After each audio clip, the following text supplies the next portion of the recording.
But yeah, I've just been getting some you get the odd people that are just that you feel a bit uncomfortable, but you have to just try and get a thicker skin. But I just find it annoying when people are just trying to come up to you and just try and insult you and shit like that, you know?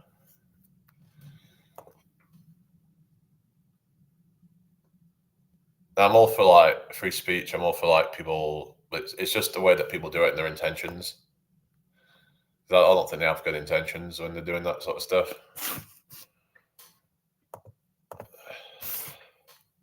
Like most people just don't have yeah. I'm gonna talk a bit about the whole friggin' house market situation, I think, is the next thing I want to talk a bit about. Um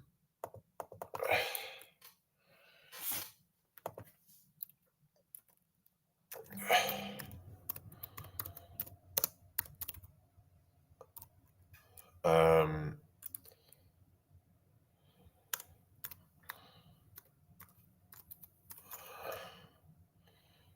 yeah, house prices will go up forever, question mark. I'm gonna put that as the title because of the YouTube live. So basically, yeah. So this, I was thinking about stuff, just like kind of having a bit of a deep think as I do. Basically, well, I was thinking the whole thing of democracy and we're democratically voting for things that, say, if we were to vote for a policy that, I was thinking of a potential issue of that. For example, people are like self-interested, and what could happen is all these like older people that own houses, they're going to want to hold on to it and to let the value keep going up. But then the younger people who are struggling to get on the on the property ladder, and they're like, you know, they're going to struggle, and the rent's going to go up as well because rent will follow house prices. So is this just going to be something that will just keep going on because most of the people would vote in favor of policies that uh, would put restrictions on building houses that would basically keep the house prices high, and as a manufacturer supply and demand essentially is what they're doing. Things like zoning laws and stuff like that. So these people that own all these, real estate, they're just kind of hoping that the value goes up. So they will actually vote on policies that will perpetually increase the value. Or really, since so the question is like, how long can this go on for? Is this something that's just gonna come to an end? Like, because if these people just keep getting their way, then house prices just go up forever. Because that's what they're interested in. It is constant house price increases. So yeah, so they don't really want houses being built, really, do they? In that case, so what is the solution? Because in this case, democracy would favor corruption, basically, because, like I said, people are self-interested. Those with the properties would want to keep them. So a lot of the people in, say, like the 40s, 50s, 60s, 70s, 80s, whatever, they would be voting on policies that would keep perpetually increasing the prices on the houses. They wouldn't want their house prices to go down in value, would they? Fuck. So it kind of makes sense, doesn't it? But then all these younger people are just going to get screwed over because of democracy. So what we're supposed to do? what is the other solution? Dictatorship? I was thinking deeply on this actually, and what is the actual solution to this? Because I don't like the idea of having a dictator try and tell you what you can and cannot do and whatever, and to kind of like force their way. But I don't know. I don't know what we're supposed to do really. Some would say total anarchy is the solution, like just complete free for all. But then would that really work? We would still need rules, laws and stuff like that. So I've been thinking about like how we're going to make things work really. Like maybe we need to have a system where there's different laws in different areas. Like say now, yeah, we do have that to some degree, but as in a very localized system where maybe there's some areas that are designed for like poorer people who want to buy houses cheap, where they're going cheap, and it wouldn't really affect the rich people because they would just kind of, I don't know. I don't know like what the solution was, that way of like try and compromise and sort of find a way to kind of get those with like who are holding properties on board with building more properties, or at least using up the properties that already exist for people living there and stuff like that really.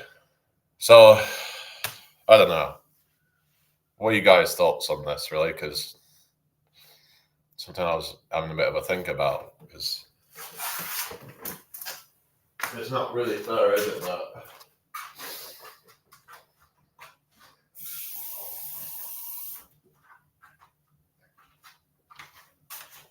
it's not really fair that you got all these people with all the properties that are just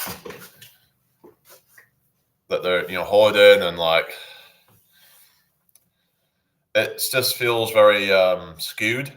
So you get all these boomers who are like, not every boomer, but it tends to be these like older people who are quite out of touch, and a lot of the time they don't even kind of realize or want to accept that it's their own fault in some cases, that if they're holding properties and they're artificially increasing the value on them, that it's their generation that is actually responsible for that. But they want to blame Gen Z and millennials for the problems the boomers actually created. But they won't take responsibility as a generation of that they've created all that, and then look at how so many people are priced out of the housing market and forced to rent forever, and some might end up having to stay with parents because even renting is nigh on impossible for some people, especially in the cities now. The cities were supposed to be there for like prosperity, but yet people would have to commute just to even get like still quite a relatively high rent. It might be like, say, in London, where it's prosperous, where all the jobs are, over £1,000 a month in rent in a suburb of London or something, let's say,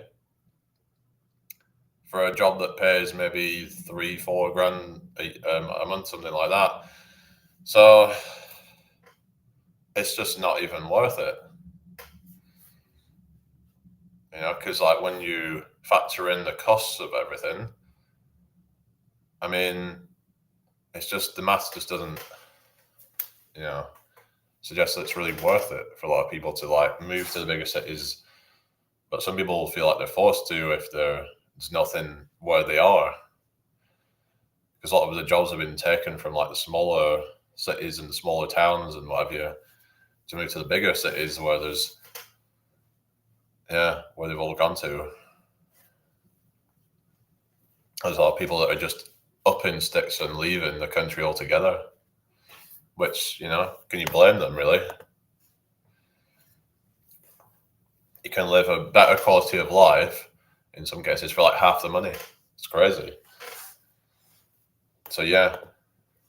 So a lot of guys can literally even, kind of have a wife over there. He can pay for her food, her, expenses, and still be better off. than a single guy in this country. It's just crazy, isn't it? It's just it's crazy how much, like skewed it all is. But they could say, well, if I was to live over in these poor countries, then yeah, it would be Mike, how you doing? I hope you well. Things would be different because if you was actually someone that was actually born in that country, then it's like you would be someone who would be working for, like, let's say, in some cases they're only on like £200-400 a month or something. It's crazy. Some of these really, really poor countries. So yeah, but if you can get like an online income and make like a couple of grand a month, some even say a couple of grand, 2-3 grand a month, you can be living like a king in some of these foreign countries. I mean, even somewhere like Albania, I've heard actually, and yeah, Albania is meant to be quite cheap. And Georgia, I think, is another one as well. It's going to be quite cheap there as well. But then you've got places like Southeast Asia where it's even cheaper. It depends on trying to find that balance of cleanliness and infrastructure and things like that. But some of these countries are like up and coming, and they started to do better. They started to like improve their quality. But some might say that they'll eventually become expensive as more and more expats move there to then boost their economy. So, but some people are just going to make the most of it while it lasts, I guess.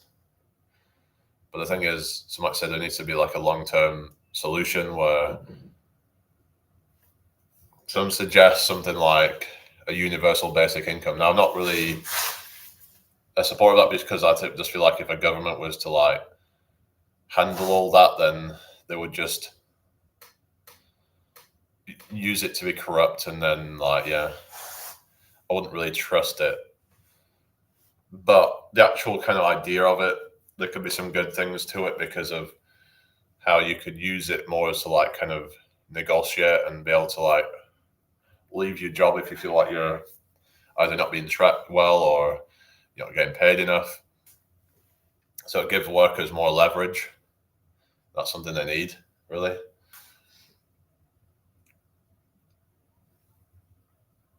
So that might help with like the cost of living actually, and not with the cost of living, but like the relative like pay to like cost and all that. Yeah, I hope everyone's having a good day. We're going in about 10 minutes. Any questions, people? Right, Stace, welcome back.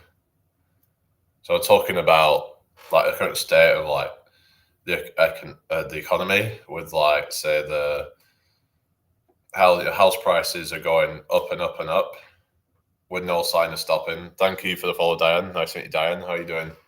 So how can it keep going up and up and up for perpetuity? Like something has to give, I don't see how it can like keep going up, but it's just some will say it's late stage capitalism, but I don't think it's that simple because like I said that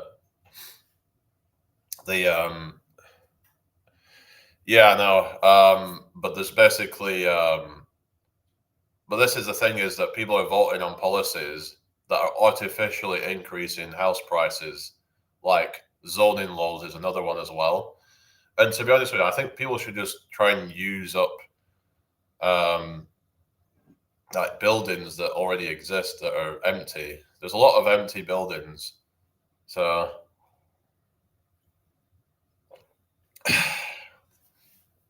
there's a lot of like unused buildings.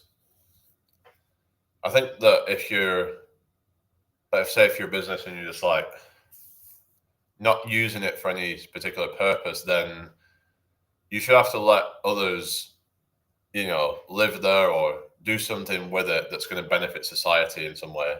Like Mike, now you might say, well, they own that building, they own that, and they have a right to that. But like grumpy. But then on the flip side, we also have a right to have housing and have it be affordable as well. Hi, Emily. How are you doing? I hope you're well. So we have a right to, good standard of living and stuff like that. But yet they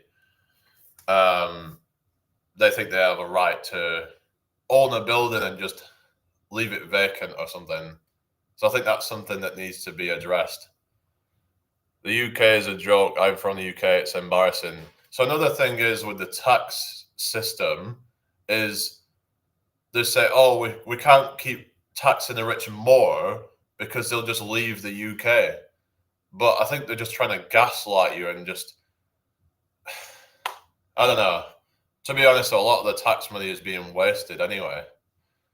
This is why people are saying taxation is theft.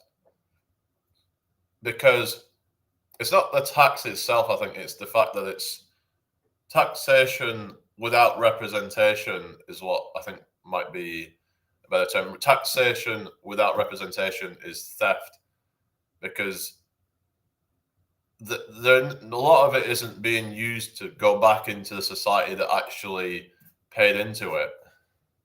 Not like any political parties, but if I had to, it would be reform.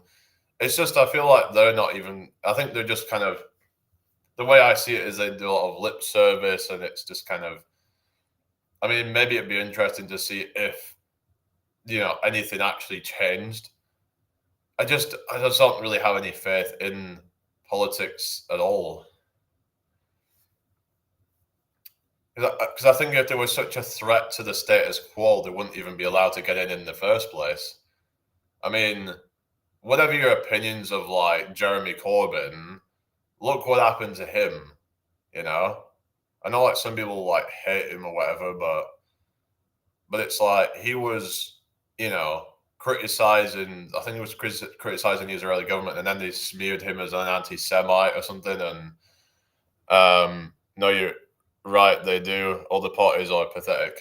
Yeah, it's like you got your Keir Starmer and Labour, and it's like Labour is supposed to be this about the working class people. It's supposed to be about helping bring up the working class and help them with, to make more money or to, just kind of have a better quality of life in general, really. But yeah, look what's happened since Keir Starmer's come in. There's more and more bullshit. Like there's this new budget that's come out, which is going to destroy a lot of people financially because there's talked about freezing tax. I think it's still the 2030 to 2031 season or something like that, which basically means that for the next 5 years, tax thresholds are being frozen. Okay, but you've got inflation to deal with. So basically, they'll be like, oh, well, then we haven't put the tax threshold, we haven't moved the tax thresholds down or anything. It's like a stealth tax increase, basically, is what they're doing. It's very sneaky. But anyone with two brain cells rubbed together will probably realize what they're trying to do as like, yeah, because what's going to happen is millions of people are going to be pushed up into a higher tax bracket. So yeah, they might be getting paid more in line with inflation, but then have some of that money robbed off them. It's a joke. Said they wouldn't put tax up and they did. Yeah. It's kind of like, well, what they're doing is they're saying, well, we're not technically putting the tax up, but it's a lie because if people are going to be earning more, then they're going to be forced into a higher tax bracket because inflation. So yeah, it's just pathetic. And the thing is like, even when they go on about like minimum wage increases and stuff, the thing is that most people are in this kind of in between bracket, let's say, where they're starting to pay more tax and stuff like that, and it's just they're not much better off than people right at the bottom, is what I'm saying. Because they've probably got more costs of living. Like they might live in a more expensive area. They might have to drive more. They have to. There's a lot. There's a lot of like what they call lifestyle inflation. Conservatives warned us that Labour would put taxes up. Yeah, yeah, and it's like, look what's happened. But the thing is, I don't think the Tories are any better because then, I mean, look what happened before, like with like Boris Johnson and what have you. You know, it's just, yeah, it's like they would just make all these promises and then they would just lie.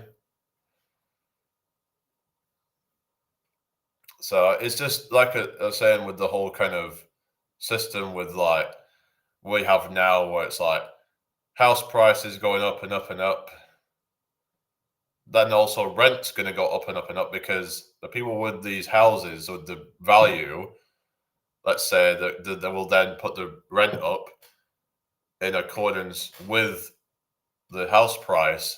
So then you'll start to see it affecting your, if you rent a house, then let's say if they put the price up of a house 10%, then the rent's probably going to go up by about 10% as well, right? Because, who's, hoarding these houses and then they just, yeah. Another thing I want to talk about is the whole Airbnb thing, because some people are concerned about that because of how it lessens the supply of available houses, because a lot of them are just using houses that they don't actually live in to host for Airbnbs. And some are saying that they shouldn't be able to do that because a home is supposed to be somewhere to live in, not as somewhere to rent out to strangers.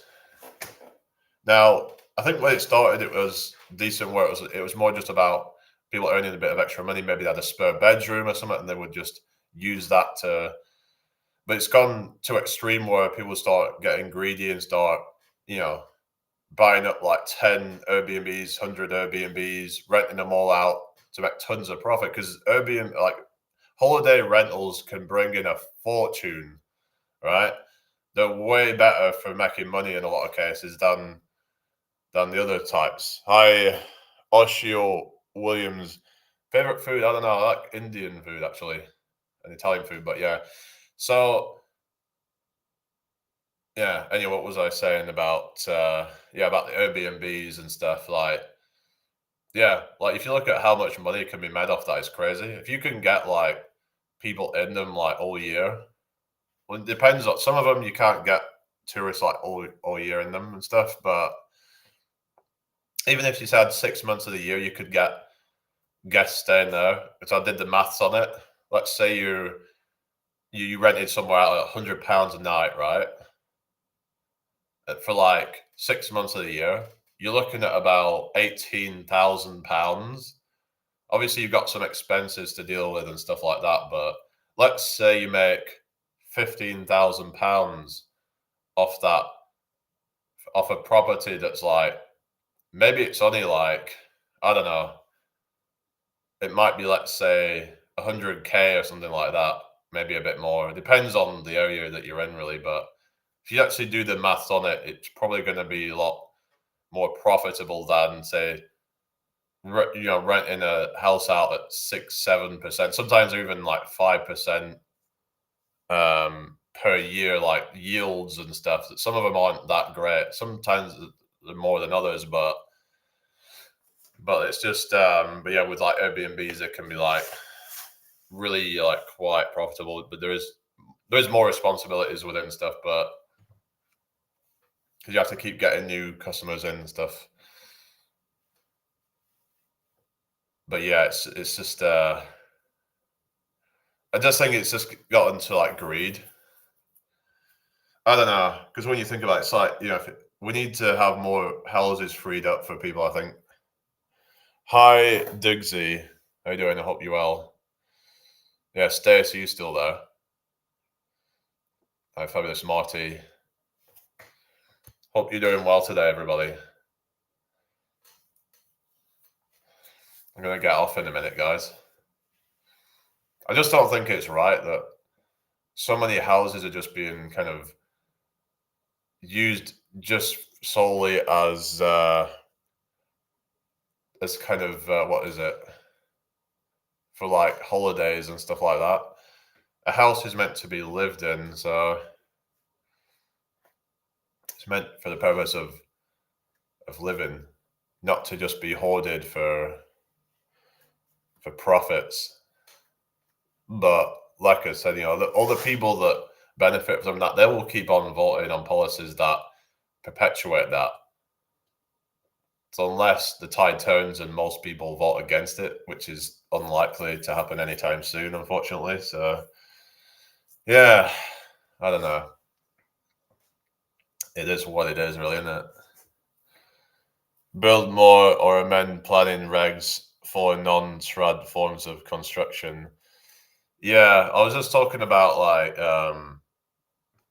like utilizing the properties we already have. Hi, Jantastico, how you doing? I hope you're well. Like, for example, like business spaces that are just being wasted, things like that. Even like abandoned homes that could be just kind of converted into, kind of livable homes with less money than it would cost to buy up a bunch of, to pay for like construction of new homes. So that would mean that there'd be less tax that would have to be put into building homes. It's just crazy. It could be used to house the homeless and the people who need housing quickly, sort of thing. It's just, yeah, modular can be a good one. I've looked into that, kind of like prefabs and stuff. But we had a post-war housing boom using innovative form of construction. Yeah, because the form of construction we have is not the most efficient because of bricklaying. Because some of the problems some might say is we don't have enough traders to do it. But if we use more efficient techniques, then we could actually have more homes. But it comes back down to the whole thing of supply and demand. And again, they'll vote on policies that would encourage less houses being built, and the ones that do get built would be made from less innovative materials like bricks and mortar, which take forever to build.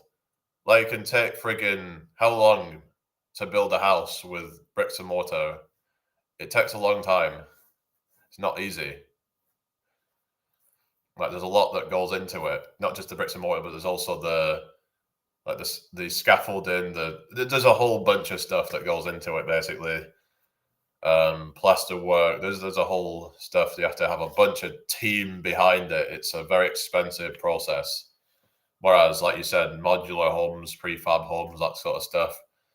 Even like, like mobile homes and stuff like that. Very few total builds of brick in Scotland, right? Oh, really? So they're more efficient than something. They used to use stone, didn't they, at one time? But wasn't that like less efficient or something? I don't know, but they were a lot more durable. Actually, a lot of stone built houses are still going strong. So, but yeah, we need more innovation. But yeah, we keep seeing that if anything, things have gotten worse. A lot of these new builds are terrible. They're made with low quality materials. It's just like how, say, like on the roads just keep getting worse and worse. So the taxpayers paying for a lot of this stuff, like social housing that's just dog shit, because a lot of this is taxpayer funded, because a lot of it's going to end up, because it's being used to. But yeah, you could say, well, someone ends up paying for that or something. It depends, because a lot of them are actually like, you know what I mean? Anyway, hello, Vero. They're not actually working to actually pay for it, so then they have to be subsidized to do that. So if we had, say, like cheap, minimalist designs that are modern, then I'm not in construction, but I did bits at college, so I understand bits of it. And all I can say that it would be a very tedious process to build a lot of brick and mortar houses. So yeah, there's zoning law issues and stuff, but I just think the whole process of building homes is just very outdated. Like a lot of these new homes, they could actually be put together very quickly, and they would be very cheap. Literally, like, what's your game? What do you mean? I do busking, and yeah, I'm a street performer. But yeah, so I just like to talk about the state of economics and stuff like that, and practical solutions. But I've kind of come to realize that, unfortunately, the way it is right now is it's just a lot of people would vote on policies that would actually screw over a lot of the younger people because they have interest in increasing the property value, basically. Yeah, I do singing. So increasing, by decreasing supply. Now I could get my conspiracy brain on and whatever, but what if, say, like they try to block the building of modular homes, for example? They could say, "Oh, well, you can't do that because whatever reason they'll come up with." Um,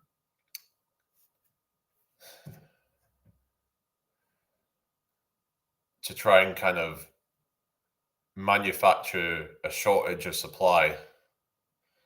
We have to kind of think pragmatically and kind of like practical solutions. What we're supposed to do. Hi, Taka Maker.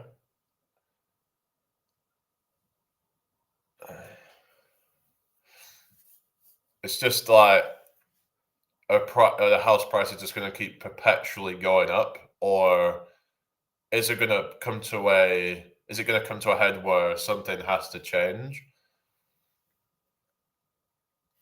I guess it'll go up to a point where people can just barely afford to survive, I guess.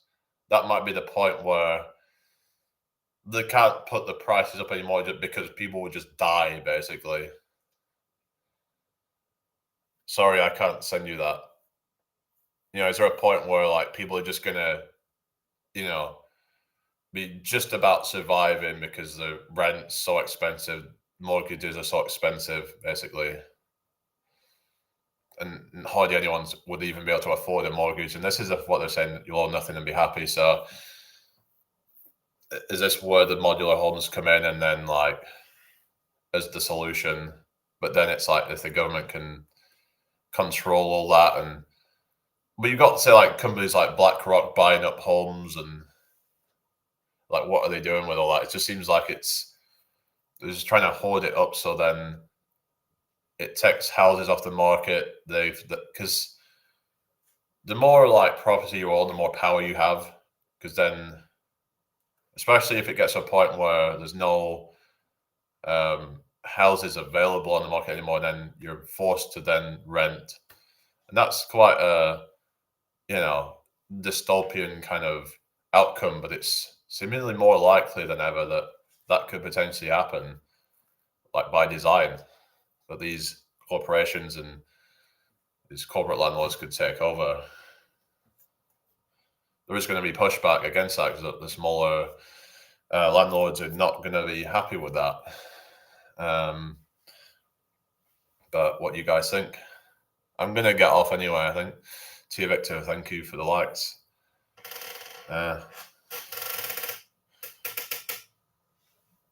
Okay, well, yeah, thank you. All right. Yeah, so any more questions before I go? So I should be back on later, guys and gals. So I hope to see you all then. So yeah, I think that's about it. So yeah, take care, everybody. I will see you all soon. All right. Peace out, everyone.